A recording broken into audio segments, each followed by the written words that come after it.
Merci à vous, Tanguy Agoye, pour cette session de livraison avec nos téléspectateurs. On va installer maintenant le grand oral et parler de la crypto-monnaie.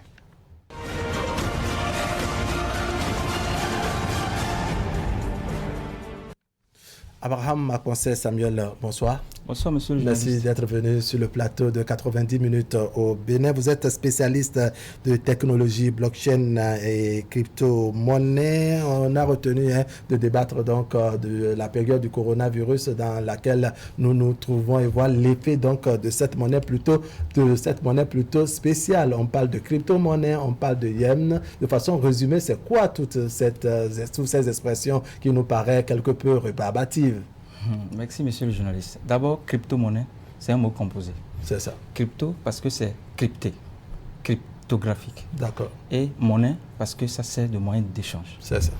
Une crypto-monnaie, en termes simples, donc, c'est une monnaie qui est basée sur Internet, qu'on peut utiliser pour acheter, comme pour vendre, de n'importe où et partout dans le monde, sans avoir recours à une banque centrale, à un gouvernement, à un État.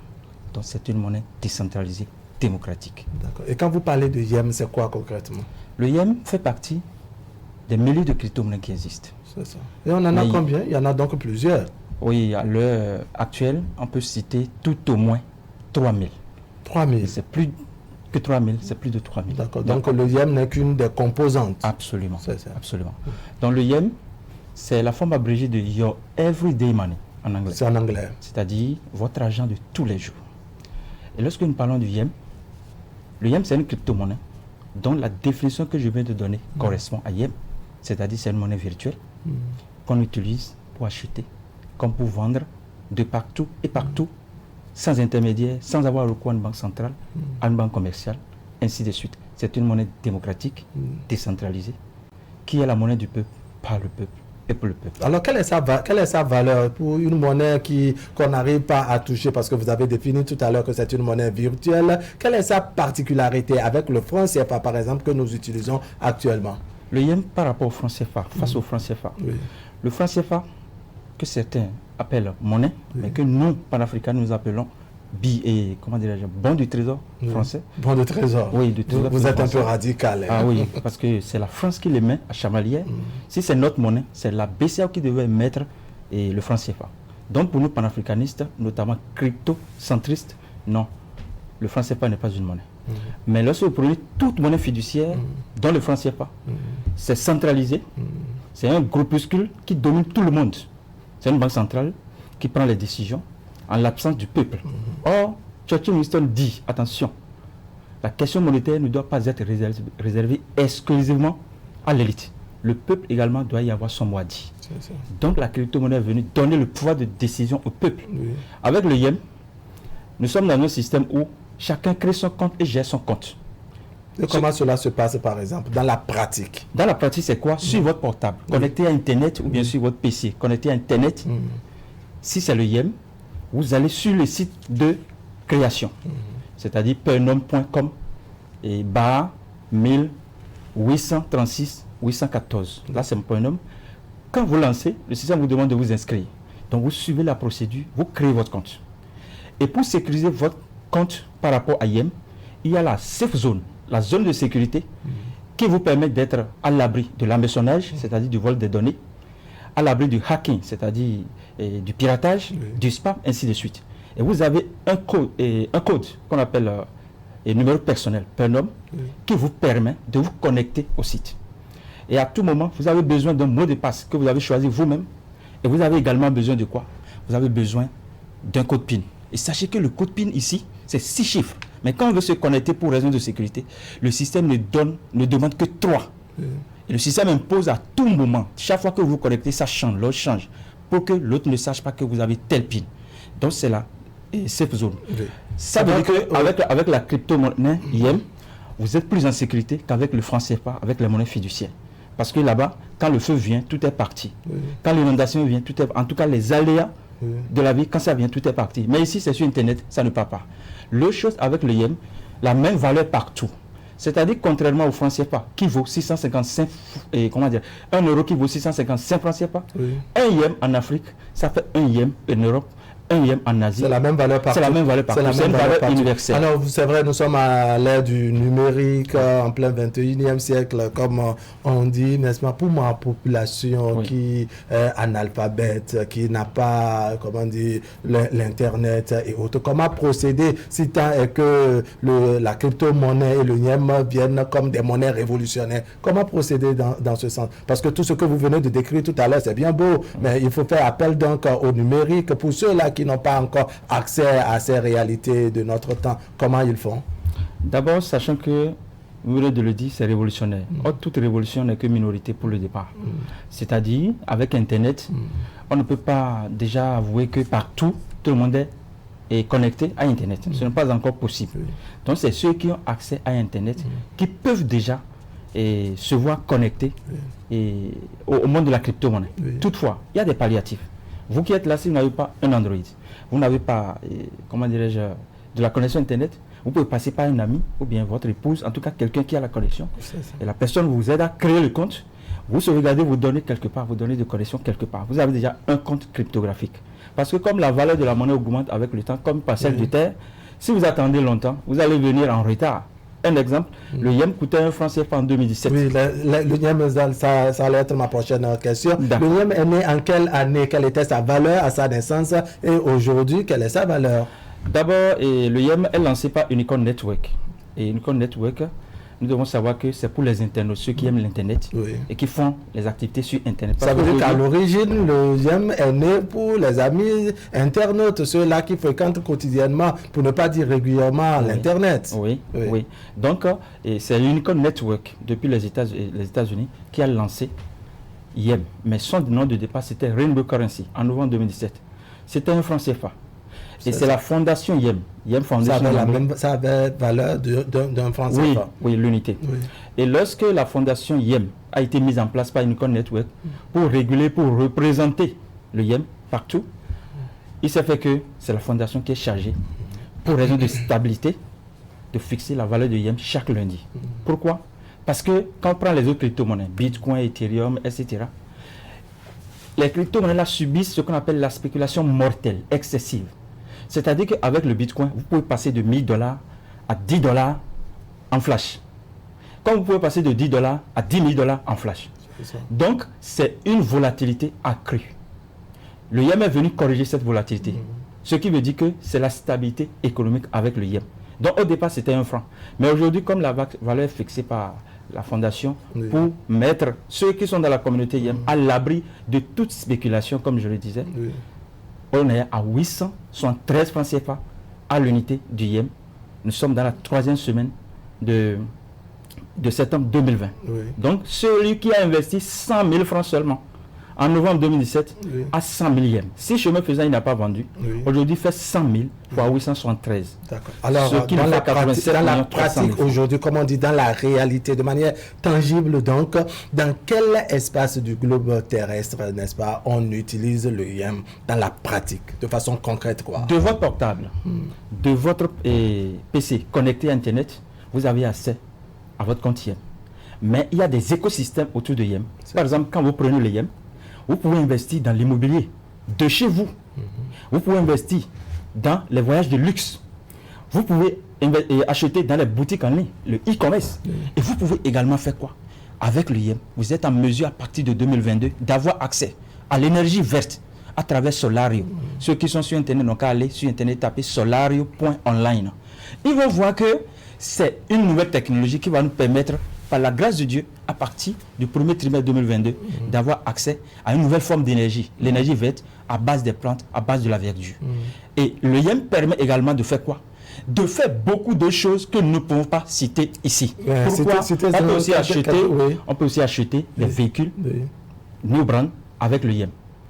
Et vous faites votre réservation. En son temps, on vous amène ça au port, mais vous dédouanez en monnaie locale parce que votre gouvernement ne reconnaît pas encore le Yem. Mais la communauté est en train de grandir. Et il y a de très bonnes nouvelles, si vous me demandez, par rapport à la convertibilité, qui fait que... C'est-à-dire qu'on va convertir le Yem en franc CFA ou le franc CFA en Yem. Comment cela se passe? D'accord. Aujourd'hui, si vous avez besoin de Yem, vous avez besoin de quelqu'un qui est dedans avant vous. C'est votre banquier, ça. C'est lui qui est votre... Vous avez besoin d'un mentor. Un mentor, un crypto-mentor.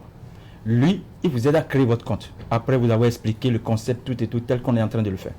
Mais nous devons savoir que lorsque vous êtes prêt, vous échangez le fiduciaire pour avoir le YEM, ou bien vous remettez matériel. Ça peut être un véhicule, les gens achètent des véhicules, des appartements.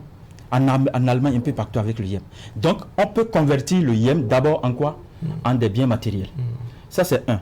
Deuxième chose, quand quelqu'un vient acheter le YEM auprès de vous, parce que c'est un peu comme du franc CFA au Naira en allant au Nigeria, on prend le CFA pour acheter le Naira. C'est ça en réalité. Donc, ici, pour avoir le YEM, celui avec qui vous parlez, vous le remettez le CFA, comme vous êtes en zone CFA, et il vous envoie sur votre pernum, sur votre portefeuille, ce qui correspond à la somme fiduciaire. Donc, vous le remettez dans la pratique, c'est-à-dire de manière matérielle, la pièce qui a valeur chez vous, donc le franc CFA, comme le cas du Bénin, mais vous le remettez, dois-je dire, main à main, n'est-ce pas, le matériel, mais lui, en retour, doit procéder par le net pour vous transférer une monnaie virtuelle, notamment le YEM. Voilà, ce qui fait que vous êtes en sécurité, il n'y a pas de braquage, il n'y a pas de vol, et votre femme ne peut pas vous voler, vos enfants ne peuvent pas vous voler, les souris ne peuvent pas avoir raison de votre avoir. D'accord. Alors, qu'est-ce que le YEM apporte de spécial en cette année 2020 où le monde et le Bénin sont traversés, n'est-ce pas, par la crise du coronavirus? En réalité, vous voyez, aujourd'hui, on nous interdit les contacts physiques. Naturellement. Or, avec le YEM,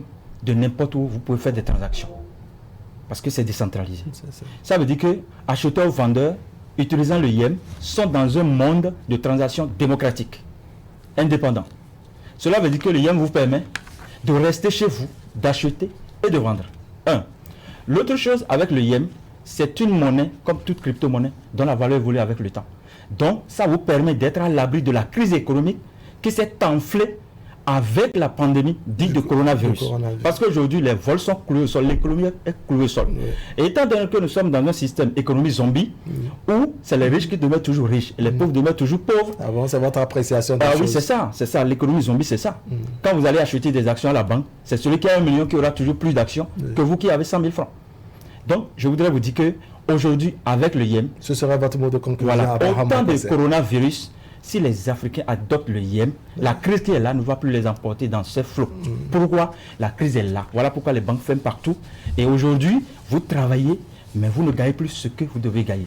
Le YEM vous protège contre l'inflation, contre la dévaluation. Vous êtes en sécurité. Vous faites vos transactions sans intermédiaire, sans barrière géographique, en toute sécurité, en toute liberté et de manière instantanée. Vos transactions sont confirmées grâce à la blockchain qu'on appelle YEM Chain. Si les Africains peuvent l'adopter, nous dirons... Trouvez-vous le YEM capable d'affronter le franc CFA, de combattre le franc CFA? Bien sûr que oui. Abraham Makose Samuel, merci beaucoup. Merci pour cette explication et apporter cette lumière, apporter à côté du YEM, cette crypto-monnaie plutôt particulière et révolutionnaire. Je rappelle, vous êtes spécialiste de technologie blockchain et crypto-monnaie. Merci donc d'être passé sur le plateau de 90 minutes au Bénin. Je vais vous accompagner avec cette petite publicité. Le temps donc d'installer Polo Arounou, lui qui a fait pour nous, les informations sur la toile.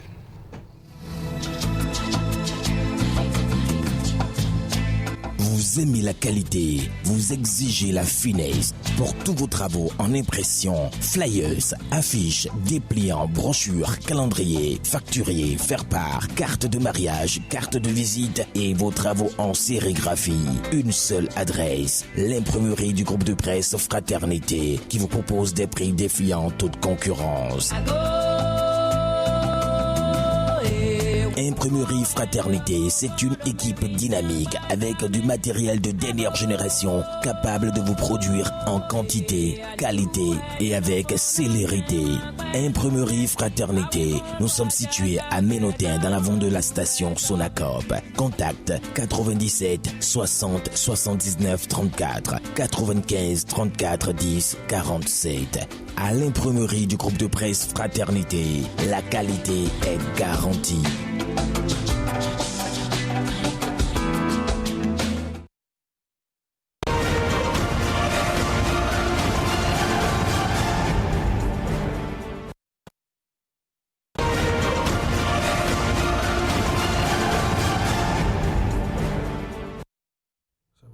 Allez, Paulo Aounou, bonsoir. Bonsoir, Wahab. Allez, vous avez fait pour nous donc les informations sur la toile. Le tout premier sujet, je crois bien, c'est cette polémique autour de la démolition de Noum Hôtel. De quoi cela retourne concrètement? En effet, vous savez, depuis quelques jours, cette polémique en fait sur la toile où les gens se demandent au nom de quoi le gouvernement va démolir un hôtel dans lequel un expatrié a investi des milliards. Oui. À la première vue, quand on voit effectivement, il y a de quoi s'interroger. Et hier, le ministre Alain Orunla, le ministre de la Communication, a fait une sortie de la Poste, j'allais dire aussi, a fait une sortie pour expliquer de quoi il s'agit. Et aboutissant, comme on dit. Voilà. Et c'est Bénin Web TV qui a mis l'information sur sa page que je souhaite partager avec les téléspectateurs. Démolition du Noum Hôtel à Cotonou. Le gouvernement donne sa version des faits. Selon les explications du ministre Alain Orunla, la démolition du Noum Hôtel de Cotonou répond à une logique de réappropriation d'un domaine de l'État. Il fait savoir que le promoteur de ce réceptif hôtelier d'une valeur de 10 milliards en construction n'a pas respecté les engagements pris dans le cadre du contrat malgré tous les avantages qui lui ont été accordés. Cet entrepreneur s'est rapproché des autorités béninoises en 2010 et a obtenu d'elle la concession d'un vaste domaine de 2 hectares dans la zone balnéaire du Palais des Congrès, dont vous connaissez la valeur immobilière, la valeur vénale, en contrepartie d'un modeste et maudite redevance de 3 800 000 francs l'an. Et pour conclure, le ministre a dit, selon le promoteur n'a pas respecté les engagements qu'il a pris. Au terme des contrats, les travaux devraient être exécutés dans un délai de 30 mois après la signature de ce bail amphithéotique intervenu le 29 juin 2012. C'est-à-dire depuis 2012. Ce délai écoulé, rien n'a été réalisé. Le promoteur a été approché, relancé pour exécuter ce contrat. Toujours rien, a-t-il constaté. Et pour finir, à l'avènement du régime du président Talon, des démarches ont été effectuées pour permettre aux promoteurs d'achever les travaux. Selon le ministre Alain Orunla, le promoteur a été relancé avec les délais supplémentaires. Les avantages douaniers et fiscaux ont été aussi prolongés, mais c'était peine perdue. Le gouvernement a pris ses responsabilités. Après les phases de relance amiable, a dû introduire des procédures adéquates pour obtenir la résiliation du bail qui avait été consenti puisque le preneur n'a rempli les conditions qui s'imposent. Ça, c'est la lumière apportée par le ministre Alain Orunla en ce qui concerne donc la démolition de l'hôtel. Quelles ont été les réactions des internautes? Illico Presto qui met: nous savons tous que la gouvernance de Yahi était calamiteuse, mais je ne pouvais pas parier jusqu'à ce point. C'est inconcevable. Sinon, comment peuvent-ils mettre en concession un domaine de 2 hectares en plein Cotonou avec comme contrepartie 3 800 000 l'an? Franchement, le paquet doit poursuivre ceux qui ont fait ce sale boulot. Alès qui vient dit: mon frère, on comprend déjà qu'il y a eu pot de vin et rien dans les caisses d'État. Si tu vois ce que je veux dire, juste triste. Et Jack de Torsi qui met: Hélico, je ne te comprends pas du tout. Tout ça pourquoi? Je suppose même que l'État avait cédé ça gratuitement. Est-ce une raison pour démolir tout ça? Et tu es même content comme celui qui n'a jamais payé un paquet de ciment. Et l'autre revient à la charge en disant: que voulez-vous qu'on fasse avec un bâtiment inachevé? Peut-être même que le promoteur n'a jamais voulu investir au Bénin. Il s'est peut-être servi de ce contrat pour se faire de l'argent ailleurs. Quel hôtel il veut construire depuis 10 ans, il n'a pas fini. Voilà, il y a beaucoup de commentaires. D'accord. Voilà les quelques-uns que vous avez sélectionnés. On va aborder donc le second sujet. Le président de l'Assemblée nationale, un ancien douanier qui a voulu laisser des traces à la postérité, qu'il a transcrit dans un document, ouvrage intitulé « Le contentieux des infractions douanières en République du Bénin ». Effectivement, en l'espace de 4 semaines, le lundi dernier, ça fait exactement 4 semaines qu'il a lancé l'ouvrage, voilà, et la politique, la politique et moi, oui. Et il parlait, c'était un livre qui faisait son autobiographie. Il dit la providence, le titre même de l'ouvrage était La providence ne m'a jamais fait défaut. Oui. Donc, vous le savez très bien, c'est un douanier, c'est un colonel à la douane à la retraite. Donc, il a capitalisé 25 ans d'accord, d'enseignement et dans le cours contentieux douanier. Et il a voulu laisser quelque chose à la postérité pour que ceux qui vont suivre ses pas puissent quand même avoir de la matière. Et c'est le lundi dernier, il a procédé au lancement à la Direction générale des douanes et droits indirects. Et sur sa page, nous avons pu lire: comme annoncé, j'ai saisi l'occasion des manifestations officielles de la commémoration de la fête patronale des disciples de Saint-Matthieu pour procéder au lancement de mon ouvrage intitulé « Le contentieux des infractions douanières en République du Bénin ». Mes sincères remerciements à tous ceux qui ont honoré l'événement de leur présence. J'apprécie à sa juste valeur la réaffirmation de leur sympathique attention. Bonne lecture à tous, espérant que le livre sera d'un intérêt réel pour ses lecteurs. Voilà, vous allez voir les images. Oui, ça c'est le président Louis Vlavono qui parle et c'est sa photo qui défile. On va passer rapidement donc aux quelques commentaires parce que le temps qui nous est important. Il y a Jean-Marie Demaoudo Gandonou qui met félicitations et encouragements à vous, Monsieur le Président. Les oiseaux sont fatigués. Il met et Saïbou Franca qui met merci et félicitations, Monsieur le Président. Carole Sodinou qui met Monsieur le Président, toutes mes félicitations à vous. 2 bons chefs-d'œuvre en l'espace d'un mois presque. C'est l'action de la providence divine. On dit souvent que les hommes passent, les paroles s'envolent, mais seuls les écrits restent. Et c'est un héritage de grande valeur que vous laissez pour la postérité. Cela marquera toujours aussi bien le simple citoyen que les disciples de Saint-Matthieu que sont les douaniers. Peut-être qu'une prochaine publication sur des talents cachés de poètes nous arrachera de grands sourires au vu de tous les mots d'amour que vous aviez dédiés à votre chère épouse à la cathédrale lors du premier lancement. Que l'Esprit Saint continue son œuvre ainsi que la providence divine à votre vie.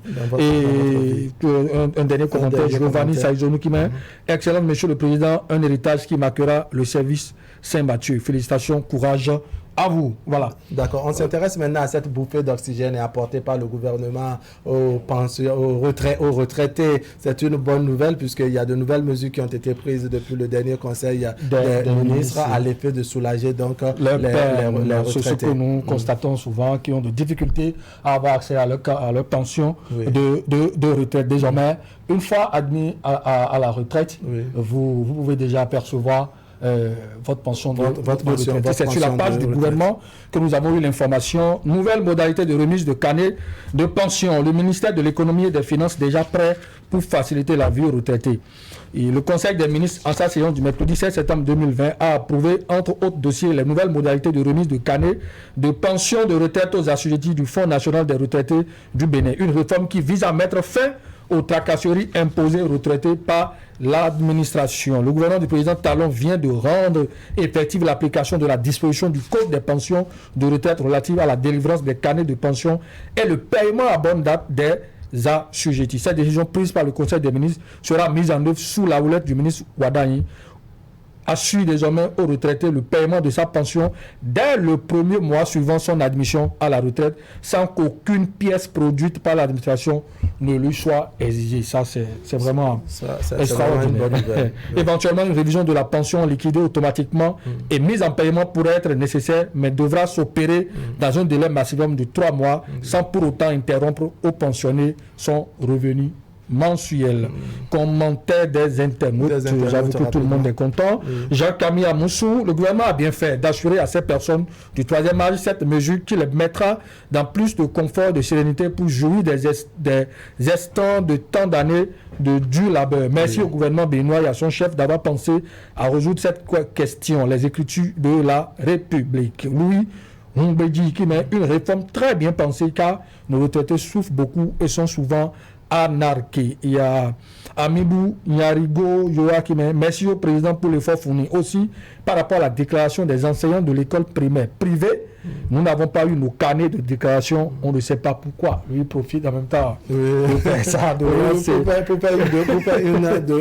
Il y a bien de commentaires. Un tout dernier, Jean-Van Daoumé qui met Koyi béninois soit reconnaissant. Un proverbe africain dit si ton interlocuteur est bien habillé, dis-le lui même si c'est ton ennemi. D'accord, voilà. On va compter sur la complicité de la régie, n'est-ce pas, pour partager avec les téléspectateurs cette vidéo. C'est plus ou moins un commentaire donc du comportement de nos compatriotes qui ont donc adressé une lettre au président français Emmanuel Macron pour, dois-je dire, se plaindre du recul de la démocratie en République du Bénin. Voici donc la vidéo. J'avoue que je suis extrêmement surprise et que je ne comprends pas du tout la démarche, parce qu'il me semble que chaque citoyen, dans n'importe quel pays du monde, est très attaché à la souveraineté de son pays. Et écrire au président français pour dénoncer un soi-disant, permettez-moi de prendre position, recul de la démocratie, c'est demander à la France de s'ingérer dans les affaires politiques intérieures du Bénin. J'avoue que je suis totalement surprise, que je ne comprends pas cette démarche, d'autant plus que je suis quand même au Bénin depuis 1978 et que je connais et je sais combien les citoyens béninois sont attachés à l'indépendance de leur pays, et ce qui est tout à fait normal. Et je ne comprends pas qu'ils puissent demander cette ingérence alors que, en permanence, ils la combattent. Donc il y a une profonde contradiction. Tout simplement, je me demande, c'est parce qu'ils n'ont pas d'arguments solides pour dénoncer un soi-disant recul de la démocratie. Recul de la démocratie que je ne perçois pas du tout. Je crois au contraire que le Bénin est en train de vivre une phase extraordinaire où la démocratie, qui a été rétablie en 1990, eh bien, est en train tout simplement de faire un bond en avant dans la maturité, mais que des personnes soient perdues, je le comprends parfaitement. Mais cela ne s'assimile pas à un recul de la démocratie, au contraire, à une transformation pour mieux avancer, à une modernisation pour mieux avancer. Permettez-moi de terminer en disant que le chef de l'État est profondément visionnaire, malheureusement profondément incompris par nombre de ses compatriotes. Un peu de mots, hein, mais Polo, votre commentaire personnel. Je pense simplement que ce soit des personnes d'autres pays, d'autres continents, oui, qui en arrivent à donner de ces coups à nos compatriotes, c'est bien malheureux. Et comme nous sommes en démocratie, on peut leur concéder, ils sont libres, mais je pense que nous devons, en toute honnêteté, avoir de la dignité et avoir la fierté d'être africain et résoudre nos problèmes nous-mêmes au lieu de chaque fois faire appel aux colons pour venir s'immiscer dans nos affaires. Vous êtes gêné par la démarche de nos 4 compatriotes qui ont saisi Emmanuel Macron? Pas seulement gêné, j'ai été sérieusement embêté. Pourquoi? J'ai vu, il y a quelques personnes que j'ai vues dans le lot qui m'ont, des personnes que moi je considérais. Parmi les quatre, surtout le ministre Galio Soglo, avec qui c'est quelqu'un à qui j'ai beaucoup d'estime et que je me suis dit que mais qu'est-ce qui s'est passé pour qu'il puisse s'associer, d'accord, à Léon Sohumbadi que je peux comprendre, Bertin Korovi Kalman que je peux comprendre, qui puisse s'associer à ces gens-là pour, disent-ils, faire intervenir, d'accord, la communauté internationale. Je veux parler même de surtout la France. Au Bénin, selon leur manière d'apprécier les choses, et ils veulent que les choses s'améliorent. Vous savez, ça ne va pas au Bénin. Le jeu démocratique, c'est aussi ça. Et quand on n'est pas au pouvoir, et on joue le rôle d'opposant, je pense que les tests de la République nous donnent les marges de manœuvre, d'accord, pour donner de la voix, d'accord, s'il le faut, travailler pour arracher le pouvoir et faire ce que vous estimez être normal. Mais là, moi je peux dire humblement que là, à pleurnicher et à demander à ce que... Polo Arounou, on vous aurait compris. Merci d'être passé sur le plateau de 90 minutes au Bénin. Mesdames, Messieurs, ce serait tout pour aujourd'hui. Merci de nous avoir suivis. L'information continue sur Canal 3 Bénin. On va se retrouver très prochainement pour partager le reste de l'actualité. Allez, portez-vous bien.